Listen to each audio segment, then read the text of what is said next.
So I'm guessing that you already know your interests. I'm also guessing that you most likely have found out faculty members who are in that college or in that school that you want to apply to, who do the same thing or who are already doing the same thing that you want to do. But somehow you are confused, maybe in the process of your application, you need to submit a proposal or a presentation or something showing why you want to work with them. This can happen in different ways. We want to talk about how you can align your research interest with your potential funder's interest.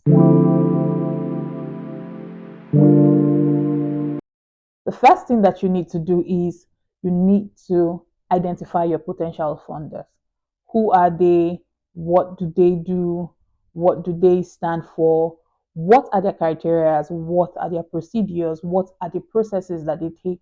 What are they even doing? What are the projects they have done in the past? What are the projects that they are still doing currently? And so, on your own part, you need to research intensively.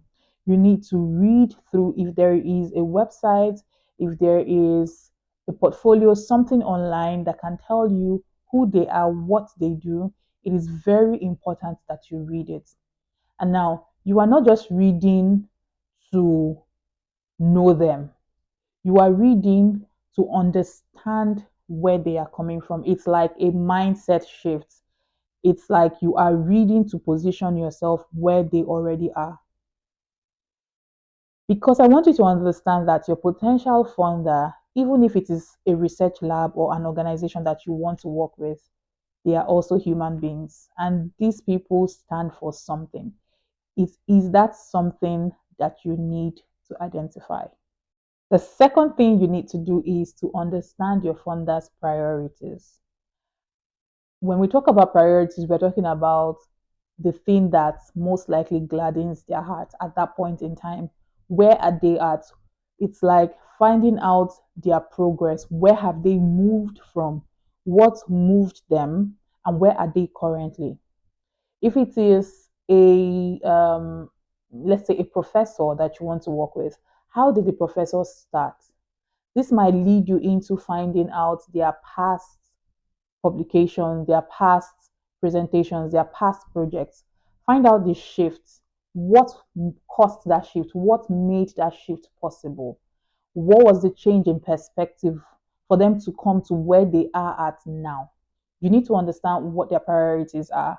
Another thing that you need to understand is their vision statements, their mission statements. What do they want? What do they like? What are they looking out for? These are the things that you need to be able to understand when you are trying to identify what their priorities are.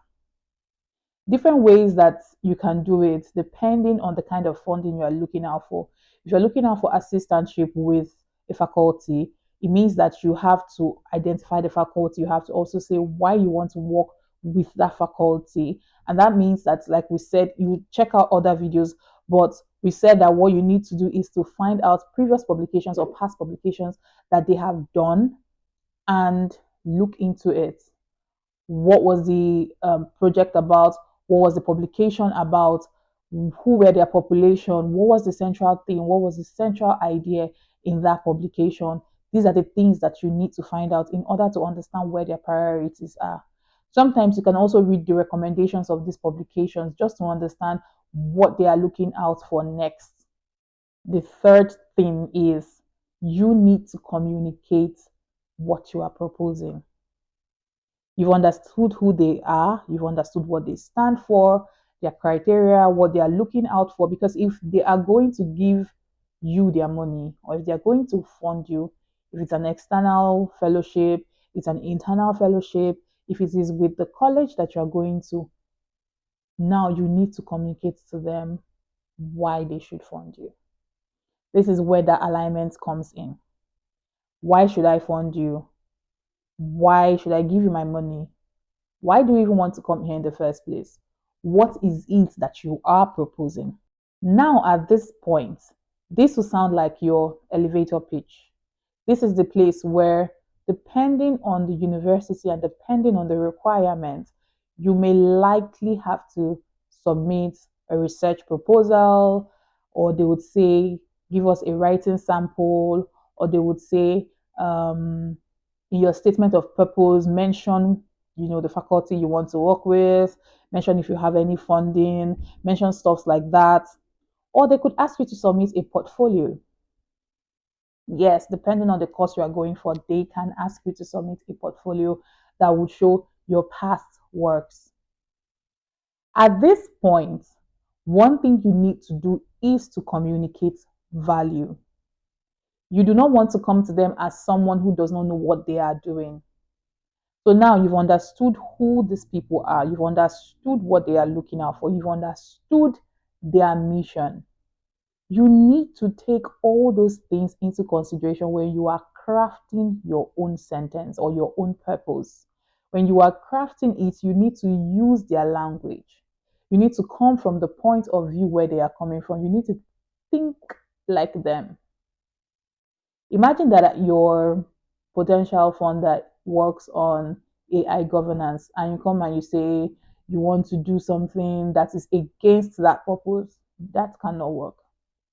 So it means that you need to be in alignment with them.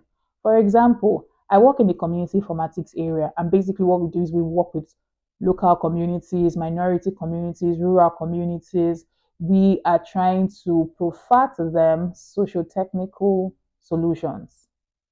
Now, if I come to my funder and say, well, I believe that technology is the only solution, I would be losing out because where we come from, we do not say that technology is the only solution, but it is a combination of social and technical system that provides that solution. So do you understand it now? You need to use their language. The final thing, the fourth thing, is that you need to appeal to their imagination. See, these people are human beings. Even if they say it's a committee are made up of human beings.